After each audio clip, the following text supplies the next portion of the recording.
Booking केल्यानंतर 60 तासात gas cylinder मिळणार। पेट्रोलियम मंत्री हरदीप सिंग पुरी यांची माहिती। भारतात पेट्रोल, डिझेल आणि एलपीजी गॅसचा पुरवठा सुरळीत सुरू। हरदीप सिंग पुरी यांची संसदेत माहिती।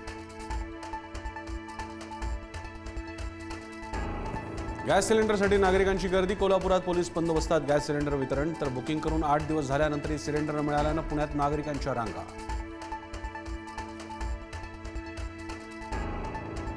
इराण-इस्रायल युद्धाचा लग्नसराईला फटका। गॅस तुटवड्यानं लग्न अडचणीत। कुटुंबालाच गॅस सिलेंडरची व्यवस्था करण्याचं आवाहन, तर ठरलेले ताटातले मेन्यूही कमी करायची वेळ।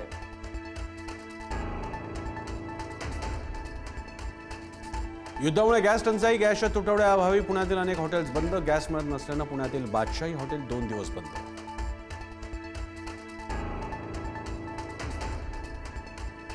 कोल्हापुरात वाहनांच्या एलपीजीची किंमत 45 रुपयांवरून थेट 80 रुपयांवर। अचानक किंमत वाढवल्यामुळे रिक्षा चालक चिंतेत। रिक्षा चालकांचा एलपीजी पंप चालकांना जाब।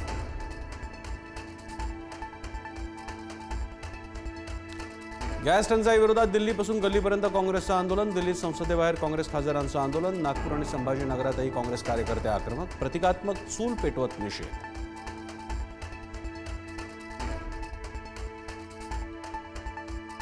भारतीय जहाजं होर्मुझच्या सामुद्रधुनीतून जाऊ शकणार। भारत आणि इराणच्या परराष्ट्र मंत्र्यांमध्ये फोनवर चर्चा। भारतीय जहाजं होर्मुझ सामुद्रधुनी ओलांडतील, परराष्ट्र मंत्री एस जयशंकर यांचा विश्वास। सौदी अरेबियातून कच्च्या तेलाचं जहाज मुंबईत दाखल। 1,35,000 टन कच्चं तेल मुंबईत। मुंबई डॉकवरून तेल माहुलच्या रिफायनरीना पाठवण्यात येणार।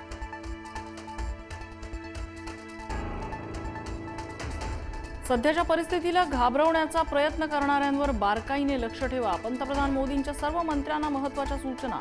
विरोधकांच्या प्रचाराला न घाबरता आक्रमकपणे उत्तर देण्याचंही आवाहन।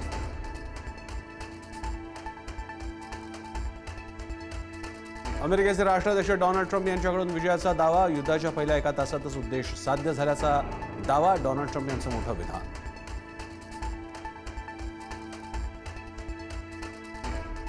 इराकमधल्या बसरा बंदराजवळ 2 अमेरिकन तेल टँकरवरती हल्ला। इराकी सुरक्षा कर्मचाऱ्यांनी टँकरमधल्या 25 जणांना वाचवलं। तेल टँकर अमेरिकन कंपनी एसटीएसच्या मालकीचे।